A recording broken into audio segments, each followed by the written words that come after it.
Boa noite, Igor. Tá me escutando bem? Boa noite, Jonathan. Estou ouvindo, você me ouve bem? Escuto sim, tá ótimo o áudio. Acho que a minha iluminação aqui não tá tão Perfeito. boa, né? Deixa eu ver se.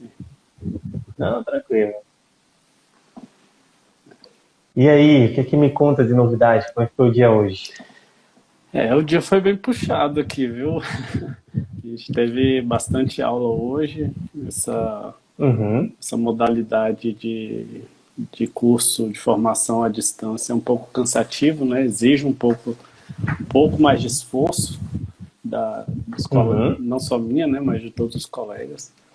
Mas o importante é que, pelo menos, nós temos essa possibilidade, né, de manter o curso, de seguir com a formação, uhum, apesar do contexto de pandemia. E vamos poder concluir, né, dentro do tempo esperado, dentro da programação esperada pelo Instituto. Então, a gente, apesar das dificuldades, a gente está conseguindo seguir em frente, né? sim, maravilha, maravilha. E você sentiu muita diferença, assim, quando passou do presencial para o online? Eu nem chegou a ser presencial. Chegou, nós tomamos posse no dia 27 de fevereiro e no dia 2 de março, Uhum, se eu não me engano, começaram as aulas presenciais. E a gente teve 2 semanas de aula presencial, deu para pelo menos conhecer o Instituto, né, sentir um pouco o que, que sim, era a casa que a gente estava entrando ali. Mas duas uhum, semanas depois, se eu não me engano, veio um decreto do GDF que decretou o fechamento de instituições de ensino, então o Instituto teve que fechar também. E uhum, logo depois disso, nós não fomos imediatamente para a modalidade online, né? Era algo completamente novo para o Instituto. sim, Essa circunstância não tinha precedente, então eles precisaram se organizar. Mas também nós tivemos a uhum, oportunidade nesse período, né, não sei se você lembra, mas em março foi o fechamento de várias fronteiras, né, de vários países, cancelamento de uhum, voos, e imediatamente após o encerramento das nossas aulas presenciais, a gente teve essa oportunidade de trabalhar no plantão consular, né, que foi o serviço olha só. consular brasileiro que ajudou na repatriação, né, daqueles milhares de brasileiros que Uhum, se encontravam presos em países da Europa, enfim, da África, da Ásia, de vários países. Eu particularmente fiquei no grupo responsável pela repatriação de brasileiros na Europa. Mas foi uma experiência boa uhum, também. ótimo.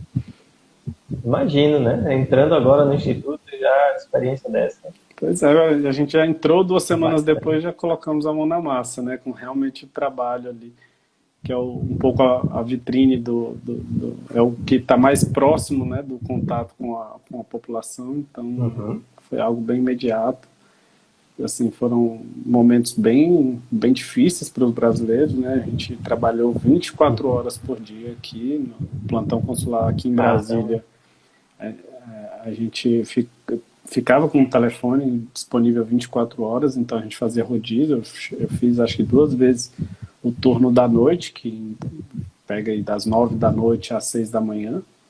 Então, realmente, sempre tinha alguém Caramba. disponível para tentar ajudar, para dar informação, para E dar ainda tinha que amparo. fazer o curso nessa época? Não, nesse momento nós ficamos cedidos só para esse serviço.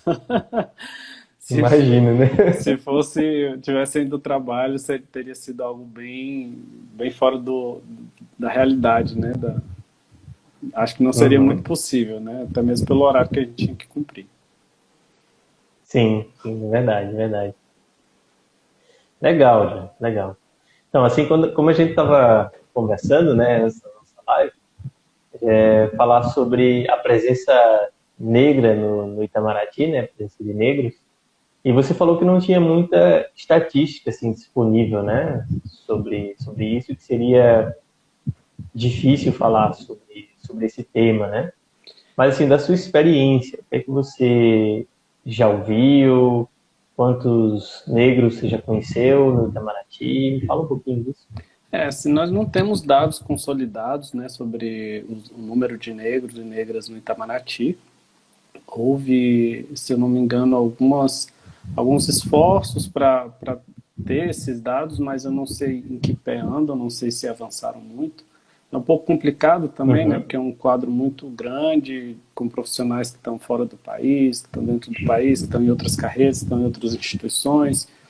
Então, obter esses dados numéricos é um pouco desafiador, mas também seria necessário, Uhum. né, para a gente poder mensurar, saber qual é a participação, quais políticas podem ser feitas adicionais para melhorar essa representatividade, né, de uma parte Uhum. muito relevante da população brasileira.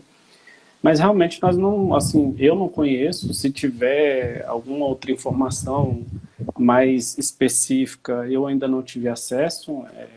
É um pouco também característico da situação que a gente entra, né? A gente acaba de entrar no Instituto Rio Branco, a gente não está tão imerso ali na realidade do Itamaraty, né? Então, a gente Uhum. conhece um pouco, a gente tem algumas impressões, mas a gente não conhece a fundo ainda, a gente ainda não convive ali no dia a dia com as divisões para ter essa visão também de corredor, né? De ir lá conhecer as pessoas.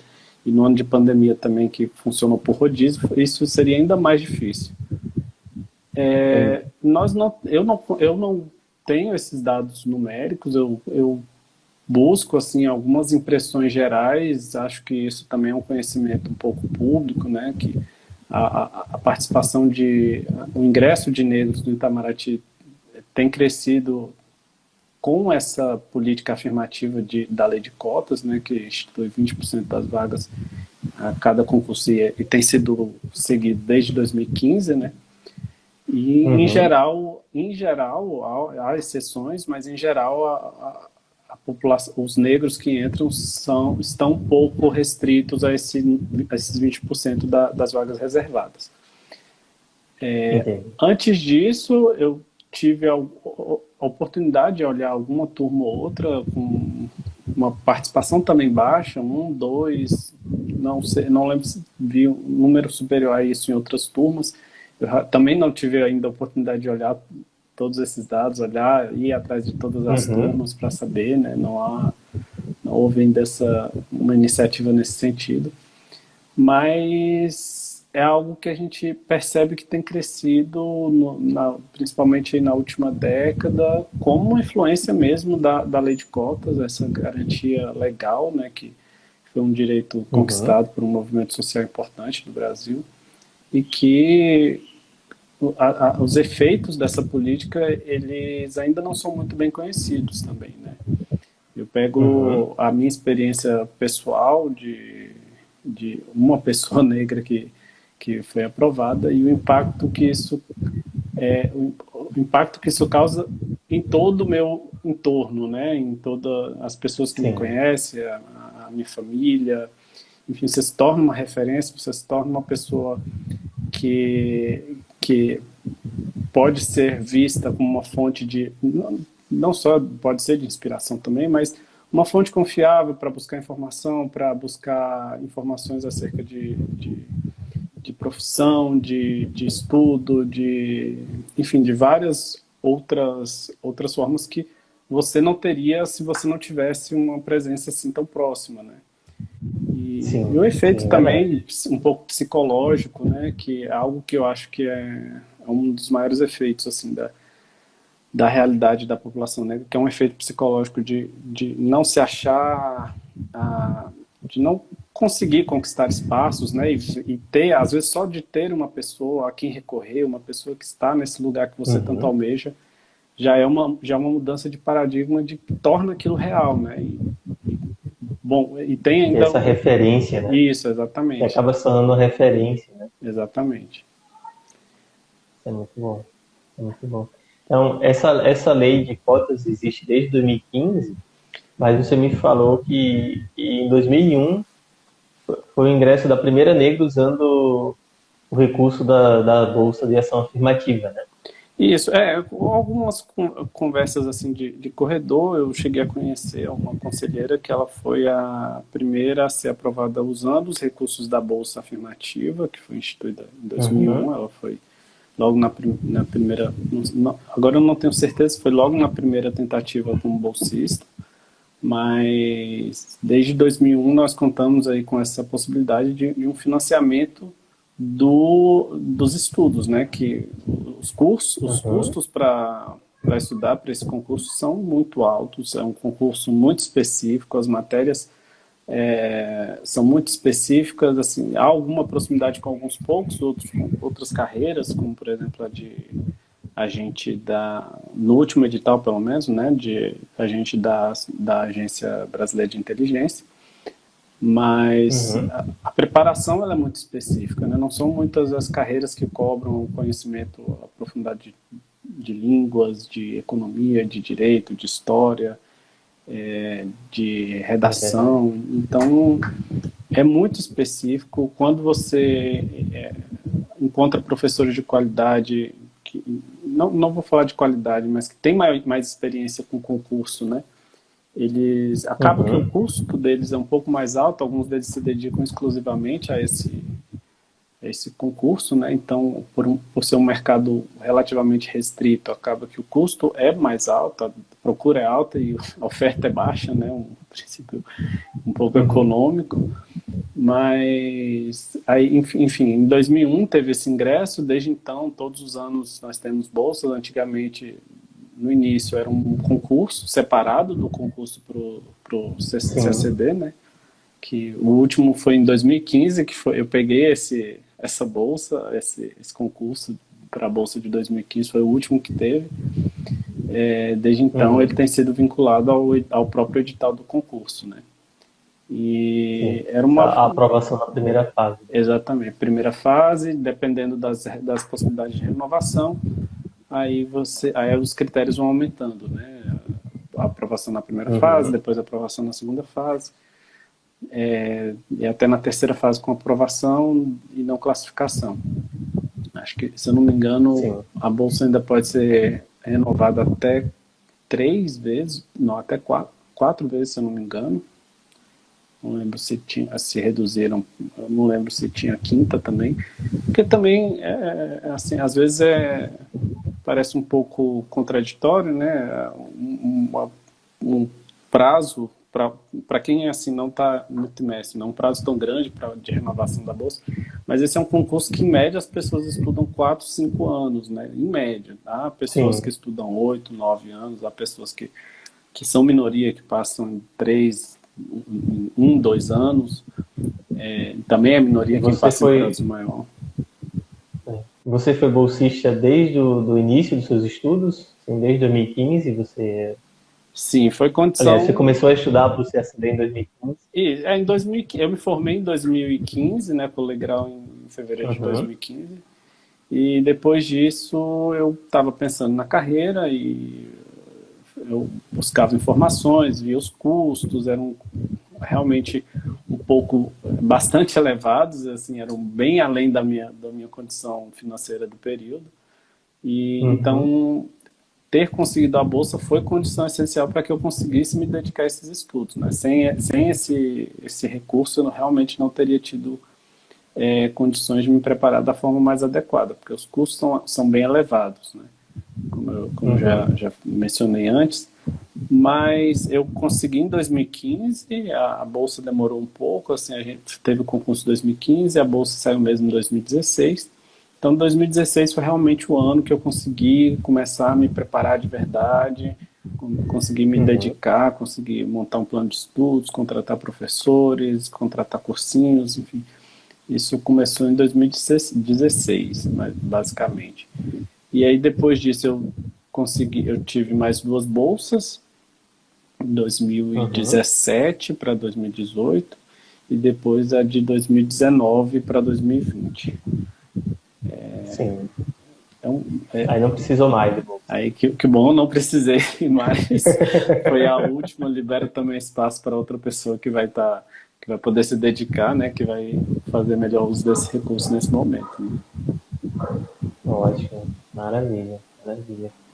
Então, só assim, apesar da gente não ter estatística, né, só por esse que você falou, assim, a questão das cotas, né, o número de negros e negras praticamente nas turmas é o número de cotas, né? Sim, nos últimos anos, também, sim. Praticamente. E também a oportunidade de estudar. Você falou que veio de uma escola pública, né? Em Isso. Brasília. Eu estudei aqui em Brasília. Em Brasília nós temos uma pequena vantagem, pelo que eu entendi, em relação a outros estados do Brasil, né? Que aqui nós temos um centro interescolar de línguas da rede pública. Então é onde eu fiz os meus estudos de inglês. Foi também que me ajudou também para entrar na faculdade, que eu fiz Relações Internacionais aqui na UNB. Uhum. E eu me formei aqui em Brasília no Centro de Ensino Médio Setor Oeste. Depois disso, precisei fazer um cursinho também para me preparar para o vestibular. Mas, desculpa, eu me perdi um pouquinho na pergunta. Qual que é o mesmo? Não, você teve de escola pública, a questão desse centro de línguas que vocês têm em Brasília, né? Preparou Sim, você para o inglês, francês. isso, eu tive essa oportunidade. Aqui em Brasília tem até uma certa, tinha na época, né, uma certa parceria com outras escolas de idiomas, a Aliança Francesa, com o Instituto Cervantes também, se eu não me engano. Até que eu não sabia muito bem desse da Aliança Francesa, então perdi essa oportunidade. Ah, Mas eu entrei na faculdade ainda sem, eu ainda não conhecia a carreira diplomática, né? Uhum. Eu fui conhecer durante a faculdade, porque é bem comum no curso de Relações Internacionais ter muitos interessados na carreira, seja aqui na UNB ou em qualquer outra universidade, é bem comum ter sempre essa consideração profissional, né? E Uhum. aí lá dentro também eu tive a oportunidade, usando mais uma vez das possibilidades que nosso sistema público oferece. Eu fiz francês na UNB, que era na matéria de prática de francês oral e escrita. Eu fiz 2, comecei a 3, mas não tive a oportunidade de terminar. Houve uma mudança interna lá no Instituto de Línguas e os alunos que não eram de letras não podiam mais fazer essas matérias mais Uhum. avançadas. Entendi. eu Aí eu tive essa oportunidade, né, de estudar francês. E depois, quando foi em 2014, eu tive a oportunidade de me inscrever num processo de intercâmbio da própria UNB, né, um intercâmbio acadêmico. E aí eu tive a oportunidade, ganhei uma Uhum. bolsa e fui para a Universidade de Burgos, na Espanha. Fiquei lá 6 meses. Então eu tive essa oportunidade de ter um bom conhecimento também de espanhol antes de começar os estudos para o concurso, né? Uhum. Ótimo. Maravilha. Maravilha. Foi meu aluno também, né? Fiz um curso. Foi sim, a gente começou, acho que, se eu não me engano, você estava começando, né, os cursos de... Ou já tinha um tempo, eu não lembro Já tinha exatamente. algum tempo Já já. tinha, né? Já tinha, acho que já tinha algum tempo. É Eu porque... comecei, na verdade, em 2010, mas exclusivo para o CACD foi em 2015. Ah, sim, Então, mais ou menos na época que você começou para o CACD, eu comecei também. exatamente, foi, acho que foi isso mesmo. Acho que aí você mudou um pouco, né, a sua metodologia Sim, de mudei a curso, plataforma. isso. Exatamente. Na época, eu acabei mudando, na época de francês, eu acabei, era uma língua que eu tinha muita dificuldade. Esse foi o meu maior desafio para esse concurso, Uhum. realmente foi francês. Então, eu acabei investindo um pouco mais de tempo. Deu assim, deu um efeito relativo no meu desempenho no concurso. Melhorei um pouco, consegui errar menos, mas também não Que foi bom, que bom. cheguei a um domínio muito grande, porque a preparação para o concurso é muito diferente de uma preparação para conhecimento da língua, né? De realmente ter proficiência. Então, esse foco na escrita, a Sim, gente sim. acaba não negligenciando um pouco as outras áreas, né, de Uhum. língua. Uhum. É verdade. Então, hoje você falou que o curso passou por alterações, é verdade, né? Hoje, então, eu comecei a focar em candidatos que estão começando os estudos de francês ainda para o CACD. Então, o aluno que nunca teve contato com o idioma, ele pode ter o primeiro contato no curso, aí vai do básico zero até o nível avançado. Ah, sim. Então, é todo um percurso, né, Uhum. que o aluno faz por nível, né? E aí vai aumentando a dificuldade. Quando Claro. chega lá no avançado, Francês, eu então. acho que o que você fez foi o avançado, que era o único curso curso que eu tinha na época. Isso. Na época, foi isso mesmo. Na época eu só tinha um avançado, eu estava precisando muito de um reforço na base ali, porque realmente era uma língua que eu não tinha Isso. conhecimento algum. E aí eu acabei, Uhum. acho que eu fiz um curso particular também para reforçar justamente essa base, né? Antes de pensar. Sim. Porque isso é algo que a gente comete um erro muito comum, né, na preparação, achar que você, mesmo tendo um conhecimento básico, intermediário, você já tem que partir para avançado e tem que estudar ali, já mostrar um exercício, um desempenho muito avançado antes mesmo de reforçar suas bases, né? Então, isso foi um Uhum. erro que eu cometi um pouco no começo. Eu falei, não, vou lá, vou arriscar, vou ficar me esforçando, uma hora eu vou acostumar e vou melhorar. Não deu certo, foi só perda de Não dá tempo, certo. não dá. E aí eu fui, calcei minha sandalinha da humildade, voltei lá para o básico, fui do início, intermediário, fui avançando aos poucos até ter um Uhum. nível apropriado para fazer a prova, né? Sim. Isso é muito importante dizer, porque tem alunos que acham que avançando assim, no curso, né? Vou passar do básico 1 para o básico 2, ou vou passar para o intermediário. Acha que só esse avançar no curso é suficiente, mas não é, né? Tem que avançar na sua aprendizagem, né? Não adianta Isso. Tem que entregar respeitar muito o vários próprio ritmo, exercícios né? errados. Enfim, é interessante essa questão. Inclusive, uma das minhas alunas também foi a Carolina Oliveira, né, que Sim, sim, passou. da minha turma também. Né?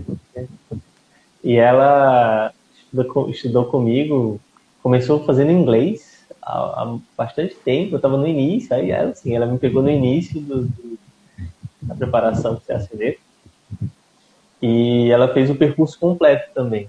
Mas ela já tinha o francês, já tinha feito simulados comigo, tudo. Aí ela disse, não, sabe de uma coisa, eu vou começar do básico 1. Aí saiu do avançado, foi pro básico 1 para fazer todo o reforço. Mas é necessário, a Então, gente acha que não, né? Acho que isso é uma coisa que a gente aprende, pelo menos assim, em conversas gerais, desde o primeiro ao último colocado entre os classificados, a coisa que a gente mais ouve é essa questão da humildade, né? Você precisa primeiro dominar o básico de tudo, você tem que garantir que você domina o básico de todo edital, isso inclui línguas, isso inclui matéria de conteúdo, para então você avançar, né? Muitas coisas, assim, das provas, das cobranças, você responde, você já tem capacidade, se você dominar pelo menos o básico, né? E se você uhum, não consolidar esse básico antes, é muito difícil chegar num nível acima do que você acha que seria o desejável para aprovação. É extremamente difícil uhum, e tem muita gente que insiste muito nessa alternativa de ficar se forçando, não voltar para o básico, não voltar nas bases de cada matéria, e ano após ano o desempenho ou não muda ou piora muitas vezes, então é algo que acontece muito, né, realmente. uhum. Isso é interessante também, não só nos idiomas, né? É porque minha área é idiomas, eu só penso nisso, eu acho que o concurso só tem isso. Mas tem É, várias outras disciplinas também, realmente é importante. Em todas elas tem uma boa base. esse pensamento ele Legal. aplica Bom. para todos, assim, na minha perspectiva. Até pegando outra língua, assim mesmo, inglês, que eu achava que já tinha. Enfim, tinha feito cursinho aqui, né, o Centro Interescolar de Língua, Uhum. já tinha alcançado um nível avançado, tinha tido uma rápida experiência de 6 semanas nos Estados Unidos, então eu achava que eu tinha domínio ali suficiente para a língua e eu estava ali fazendo um curso que aqui em Brasília é bem conhecido dos candidatos para o CACD, e exame, mock test, depois de mock test eu estava ali tirando um desempenho muito ruim, baixo, a nota melhorava muito pouco, eu não entendia por que eu ficava correndo atrás, pedia para a professora, mandava mensagem, fazia reunião, encontrava com ela, pegava recomendação, estudava em Uhum. casa. Não entendia por quê. Aí eu mudei, fui para fazer um outro curso com outra professora que pegava mais essa pegada também fortalecer as bases primeiro. Isso me ajudou a realmente compreender a lógica, né, da língua. Então, depois que eu concluí esse curso com ela, eu voltei para o curso anterior e meu desempenho explodiu. Assim, antes eu tinha muito medo de não conseguir alcançar a nota mínima para passar em inglês, que é 50, se eu não me engano, né? E no concurso que eu fui aprovado, eu consegui uma nota bem razoável, bem acima até do que eu esperava. Então, apesar as notas foram mais altas em geral, mas eu meço muito mais o meu desempenho, né? Porque eu tinha de expectativa. Eu vejo muito assim dessa forma de que, na verdade, o meu maior adversário nesse concurso sempre sou eu mesmo, porque sou eu que me limito, sou eu que tenho que cumprir os horários, né? Sou eu que tenho que entender as minhas fragilidades para melhorar e para avançar, para ser melhor do que foi no último. E com esse foco eu consegui melhorar bastante, assim, bastante mesmo. Perfeito. Fica aí a mensagem para todo mundo que está assistindo, né? Reforcem suas bases. Exatamente. Qualquer disciplina, idioma, né? Voltem um pouquinho, estudem e depois tentem novamente o simulado. Né? Então é frustrante, realmente. Chegar, fazer vários simulados e sempre tirar notas baixas, né? Isso é até um cuidado que eu acompanho, de certa forma, não no modelo coach, né? Eu acompanho assim, informalmente algumas pessoas que estão estudando para o concurso. Então eu sempre falo exatamente disso, que foi uma coisa que eu peguei de outro candidato que também estuda para o CACD. E eu consegui essa ideia de sempre retomar a base, e eu me preocupo em passar isso para essas pessoas que me perguntam, né? Você dá para perceber que às vezes sempre vem um nervosismo, não, mas eu tenho que avançar, eu tenho que ir lá saber os tratados, os artigos, eu tenho que saber a jurisprudência, não sei o quê, mas você não sabe ainda direito o que é a base daquele tópico do edital, né?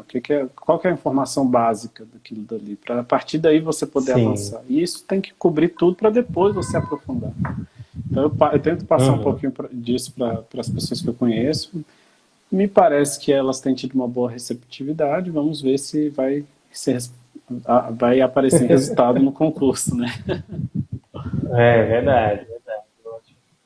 E o curso de formação, ele é muito diferente assim do estudo para o CACD? Essa é uma dúvida também, né, de muitos candidatos ainda que estão estudando. Se muda muito do curso de formação para o estudo para o CACD? Muda bastante a abordagem, muda a cobrança, muda a mentalidade. Se pegar, por exemplo, línguas, você larga um pouco esse foco tão grande que a gente tem durante os estudos, de uma coisa muito teórica, muito escrita, e você passa para um uso mais corrente, oral, de todos os idiomas, de domínio, de se comunicar, de se colocar em situações como uma negociação, uma entrevista, uma coletiva de imprensa, uma conferência internacional, enfim. São várias das experiências que a gente tem para sair um pouco dessa mentalidade que a gente é tão reforçado durante o concurso, né? E partir para um uso prático mesmo daquelas qualificações que o edital exige de você para ingressar na carreira. É bem mais dinâmico, é bem mais emocionante, é bem mais gratificante poder entrar nessa nova mentalidade, né, de cobrança de conteúdo. Tem as matérias de conteúdo também, algumas são bem focadas em temas muito específicos, diplomacia multilateral, história da política externa, você revisa algumas questões também que são importantes para a carreira, você aprofunda outros, faz trabalhos, compreende um pouco o funcionamento da instituição, tem questões de conhecimento sobre como pensar uma política externa, como responder à população, como trabalhar dentro dessa instituição que é tão ampla e cobre, né, tem suas mais de centenas de representações ao redor do mundo. Você compreende como elas funcionam, seja no lado de promoção comercial, seja no lado de atendimento à população, representação política perante outros governos e organizações. Então, é realmente assim, é bem diferente. É ainda uma coisa bastante teórica, porque é um curso de formação, não é, Uhum. você ainda não está encarregado de nada, você ainda não tem obrigações, nem demandas para entregar ainda para o Itamaraty, né? Você é colocado em situações Uhum. que você vai enfrentar na vida real. E depois disso, Uhum. aí, pelo menos no estágio atual que a gente está do curso de formação, agora a gente está tendo a oportunidade de estagiar em algumas divisões. A gente está podendo conhecer um pouco tanto o funcionamento não só político, como também administrativo, de organização de eventos. Eu, particularmente, tive a oportunidade de estagiar no primeiro mês na área administrativa, que é a parte que cuida do pessoal Uhum. mesmo do Itamaraty, do treinamento, enfim, da parte financeira. No segundo mês eu tive a oportunidade de participar, de estagiar no Departamento de Nações Unidas, que é um objetivo que muita gente já almeja antes mesmo de entrar, né? Que na Caramba. carreira, que trabalhar com questões relacionadas à ONU. E também Uhum. abre, agora atualmente eu estou estagiando no cerimonial, que cuida de organização de viagens, de encontros, de reuniões.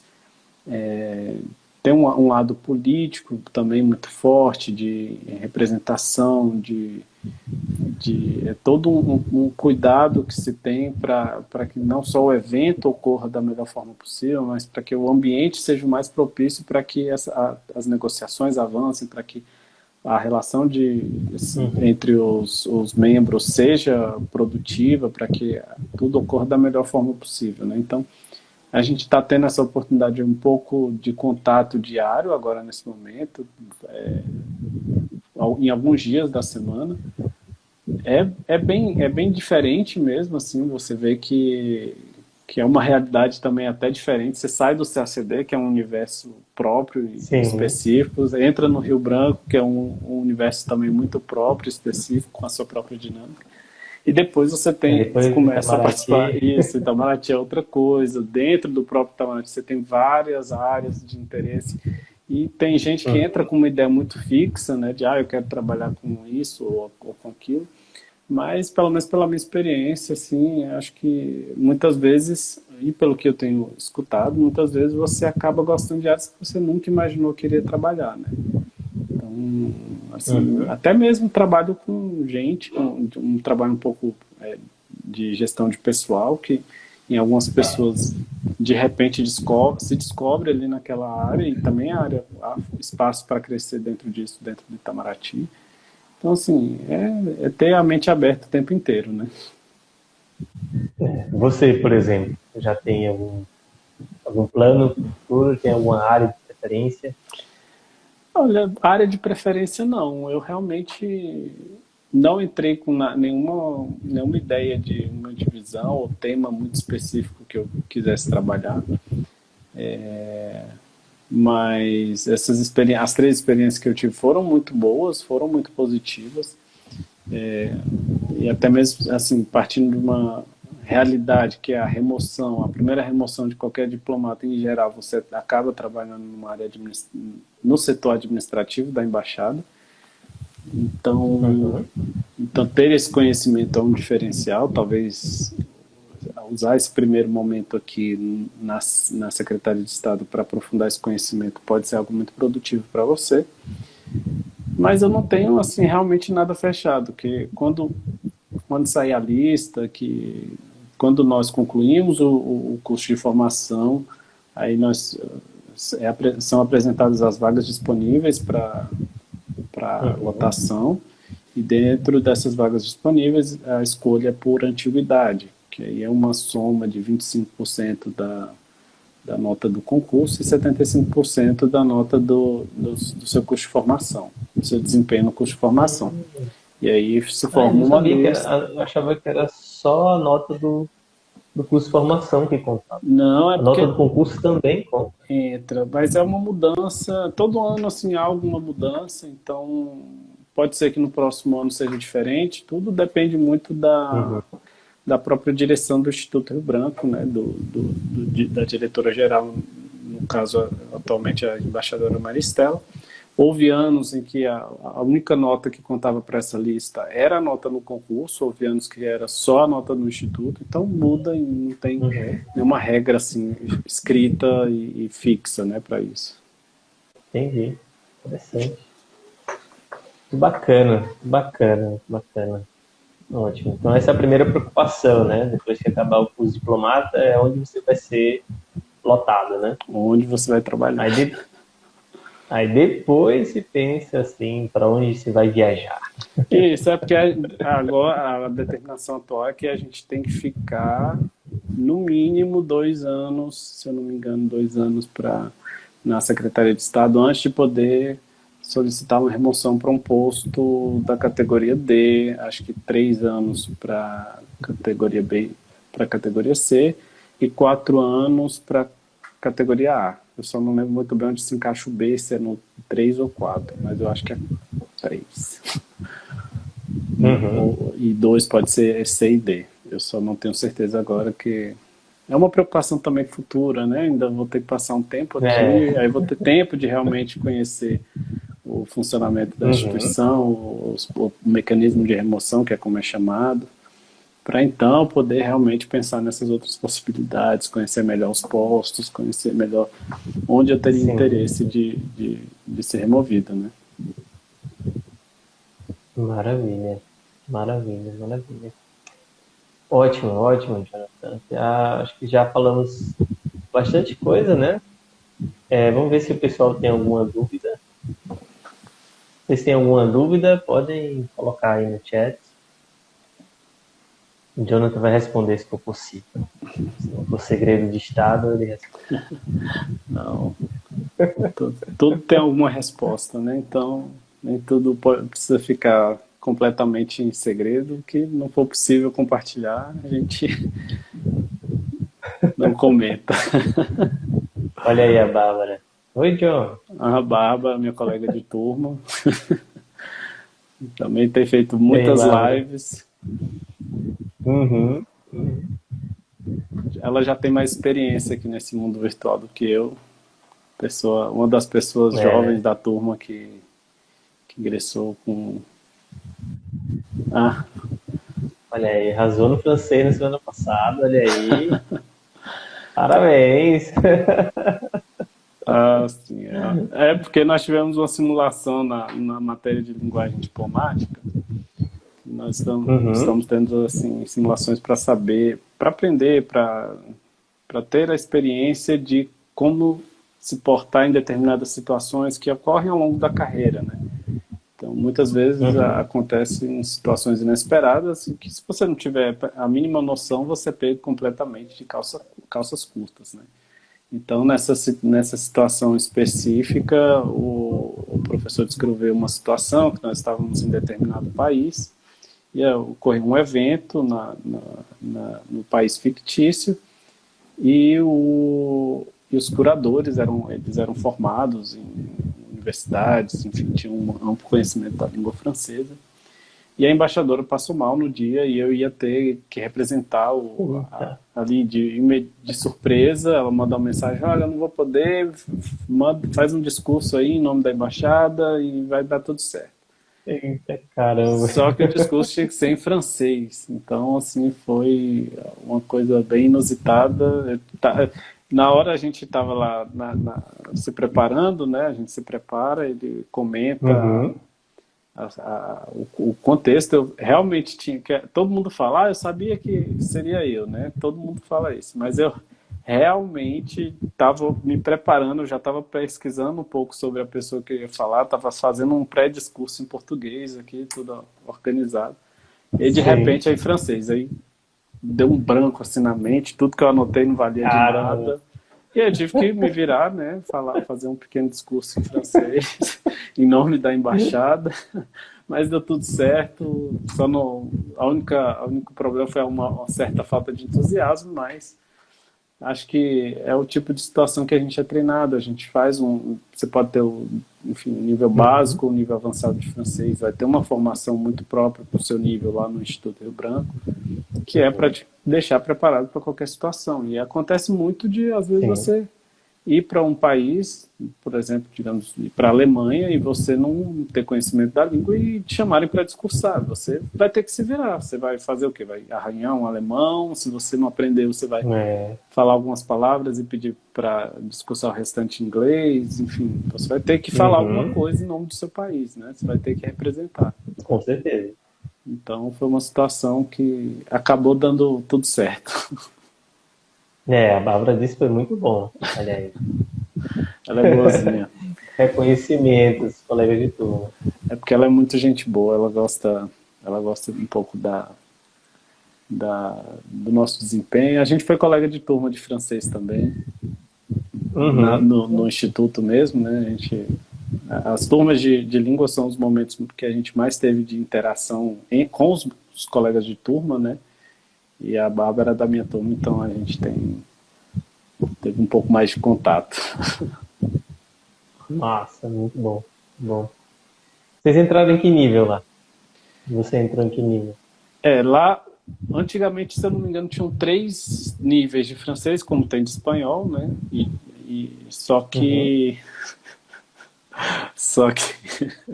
Tô vendo a mensagem da Bárbara aqui. É. É, só que no último ano foram só duas turmas, uma um básico barra intermediário e uma avançada, né? Uhum. E aí eu fiquei na turma básica barra intermediária. Nós tivemos com a professora Maria Antonieta, ela é brasileira, mas ela tem um domínio muito grande de francês, ela morou lá há muito tempo, ela já é professora do Instituto Rio Branco alguns anos, e ela foi professora também da Aliança Francesa por muito tempo, então ela tem um bom conhecimento e trazia muitas situações para a gente, muita gramática, muito vocabulário, muita dinâmica, e sempre colocava a turma para falar. Você podia estar ali arranhando, aprendendo os verbos, a combinação, a conjugação de verbo ainda, a concordância, mas falava e no final todos foram aprimorando o francês. A única pena é que nós só tivemos um ano, outras turmas tiveram 1 ano e meio das aulas de línguas, né? Sim. Então nós tivemos só um Uhum. ano para a língua que nós chamamos a língua exótica de opção, né? Que a gente escolhe uma outra língua, eu fiz chinês. 1 ano é nada, né? Uma língua tão diferente como É. essa, Para mas aprender alguns caracteres. exatamente, dá para ter uma noção muito básica da língua. A Bárbara foi pro árabe, então línguas Uhum. também, outra língua que é muito difícil de dominar com décadas, imagina, em um ano, né, de formação. É. Mas mesmo assim nós temos essa experiência e depois é fácil, assim, o próprio Itamaraty oferece a oportunidade de dar continuidade a esse estudo de língua, né, Legal. pela divisão de treinamento e aperfeiçoamento, em parceria com a UNB Idiomas.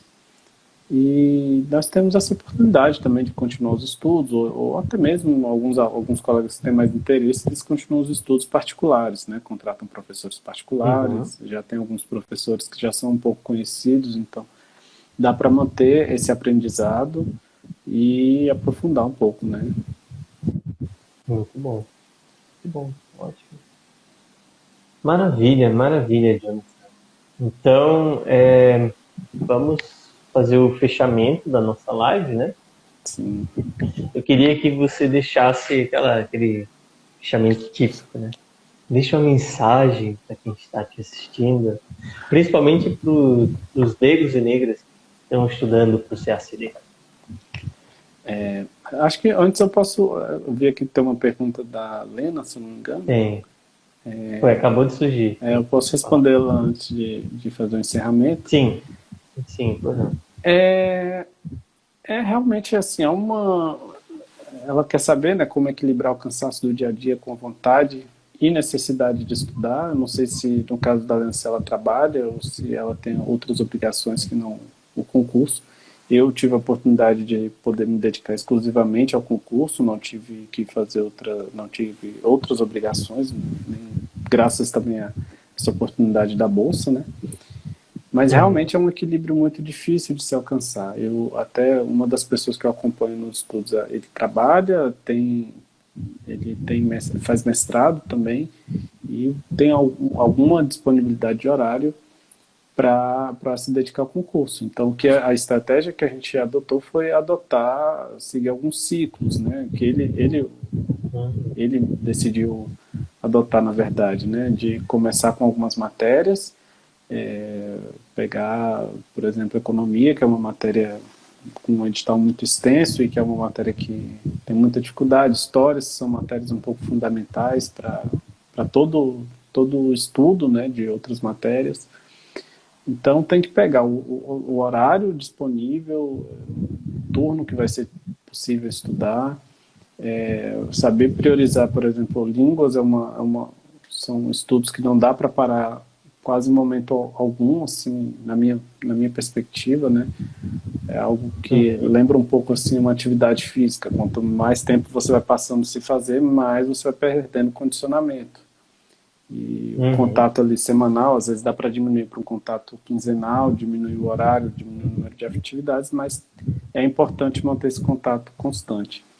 Mas para equilibrar requer muita organização mesmo. Assim, né? Eu tinha uma grade horária que eu colocava os horários disponíveis, então, não, eu tenho que fazer isso, eu tenho que fazer um resumo, eu tenho que melhorar o inglês, então eu tinha horários fixos para cada atividade.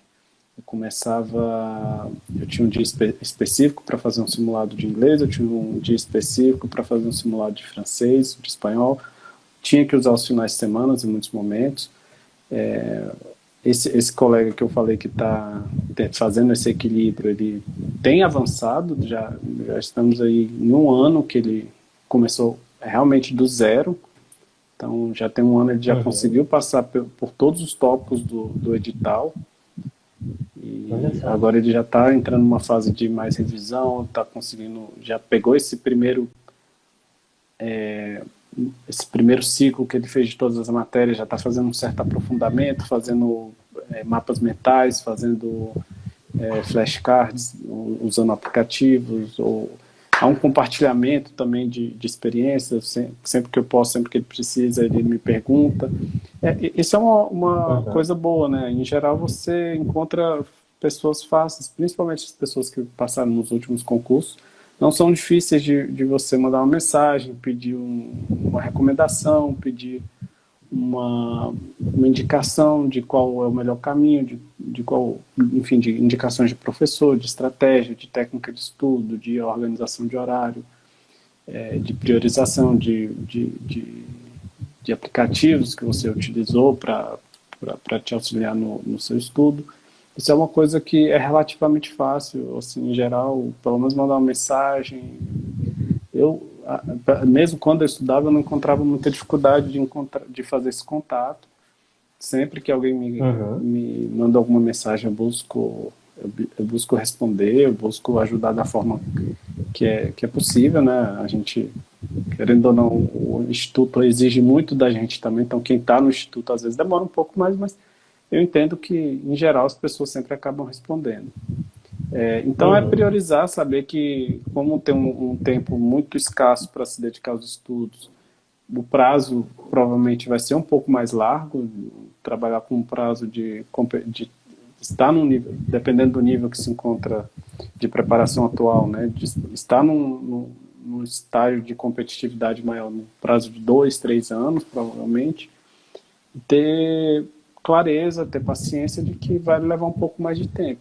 Então, se não tem como realmente parar tudo para estudar para o concurso, tem filho, tem trabalho, tem que pegar os horários disponíveis, vai ser um esforço a mais, é compreensível, pegar às vezes um pouco do horário do fim de semana, às vezes utilizar podcasts para ficar ouvindo, gravar resumos, gravar matérias e ouvir em alguma pausa que você tenha, no horário de almoço, enfim. Sempre dá para encontrar um pouco esse equilíbrio, dá para encontrar um horário disponível para estudar. Eu entendo que é realmente muito cansativo, mas temos também, na minha turma mesmo, pessoas que trabalhavam em período integral, né, 8 horas semanais, e que conseguiram, de alguma forma, equilibrar esse tempo para poder se dedicar ao concurso. Eu não tive essa experiência, mas a percepção que eu tive é que era na mesma ideia de um pensamento de médio e longo prazo de aprovação. E depois, sempre quando estava em momentos próximos às provas discursivas, especialmente, dava ali, conseguia se organizar para disponibilizar um pouco mais de tempo, contava com apoio de familiares, contava com uma certa licença no trabalho, e dessa forma conseguia se equilibrar, porque o período mais crítico é aquele período a partir do momento que sai o edital e até o fim da última prova discursiva, né? Sim, sim, sim. Muito bom, muito bom. Excelente resposta, né? Vamos ver se tem mais perguntas. A Lena disse que é professora de português, tem um filho de 6 anos, né? A Bárbara disse que recomenda flashcards como método de estudo. Eu também recomendo sempre, no vocabulário, principalmente, né? Eu usei muito para línguas, eu usava, na época que eu estava estudando mais francês, tinha no Anki, tinha até uma possibilidade que você digitava a frase e aí eu colocava como deveria, sei lá, uma frase em português e como seria a tradução, que foi uma frase que eu errei no exercício de tradução. E eu digitava, e lá, se eu errasse um acento, ele já apontava o erro, né?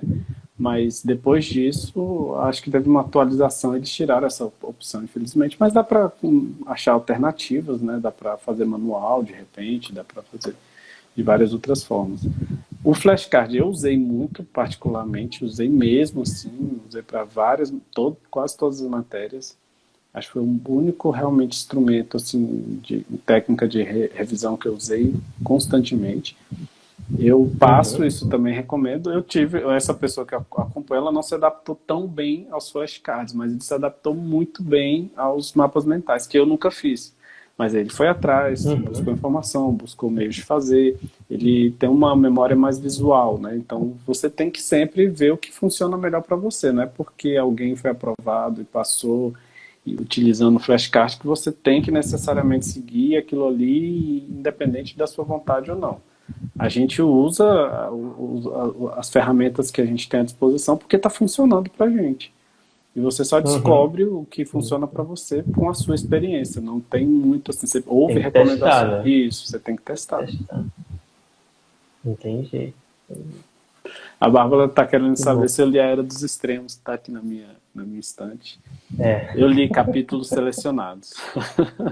Não li o livro inteiro, li alguns capítulos específicos. Em geral, matérias de história eu não li poucos livros, eu li integralmente. Eu acho que eu li o livro do Boris Fausto, eu li de história geral o livro do Ixi, agora me fugiu o nome dele, um livrinho azul. O da Bárbara tá de enfeite. Mas assim, para a história geral, são trechos, são capítulos que você lê para dominar o conteúdo, ali, sempre nesse pensamento, né? Pegar a base e depois em cima dele ir adicionando informações. Para a história do Brasil, o livro do Boris Fausto mesmo, só ele como base já é Isso, é o do Burns, de história geral, é o do Burns. É um outro livro que eu li quase integralmente, que é um livro também muito bom. São livros que são bem didáticos, que trazem informações base para você compreender e guardar conteúdo, e a partir daí você partir para, se você achar necessário, outras leituras, né? O Hobsbawm, confesso que é uma leitura um pouco pesada, assim, pelo menos para mim, não era uma leitura que despertava muito prazer, né? Então, ter essa base de um conteúdo que você já conhece para aí, sim, partir para um livro um pouco mais complexo, com mais informações, mais detalhes, ajuda muito também nesse processo de aprendizado. Maravilha, maravilha. Ótima dica.